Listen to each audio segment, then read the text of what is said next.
ஒரு கழுதைக்கு ஒரு மலை உச்சி மேல ஏறி நின்னு பாக்கணும்னு ரொம்பவே ஆசை. அப்ப அந்த கழுதையும் இன்னைக்கு எப்படியாவது நம்மளுடைய ஆசைய நம்ம நிறைவேற்றியே ஆகணும் அப்படின்னு யோசிச்சு ரொம்ப சந்தோஷமா அந்த மலையை ஏற ஆரம்பிக்குது. கொஞ்ச நேரத்துல அந்த கழுதையும் மலை ஏற ஏற ரொம்பவே சோர்வடைஞ்சு ரொம்பவே கஷ்டப்பட்டு நடக்க முடியாம நடந்து போய் அந்த மலையுடைய பாதி உயரத்துக்கு நடந்து போன பிறகு அந்த கழுதையும் என்னால இதுக்கு மேல முடியாது அப்படின்னு ரொம்ப சோர்ந்து போய் உட்கார்ந்துடுது.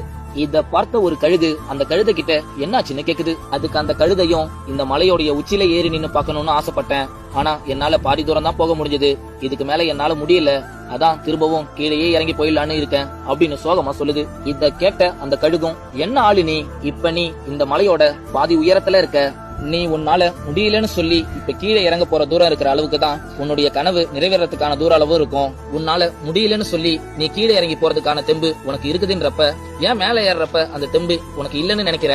இத கேட்ட அந்த கழுதையும், அட ஆமா இல்ல, நான் இதை யோசிக்கவே இல்லையே அப்படின்னு சொல்லி ரொம்ப கஷ்டப்பட்டு நடந்து அதோட கனவை நிறைவேற்றுது.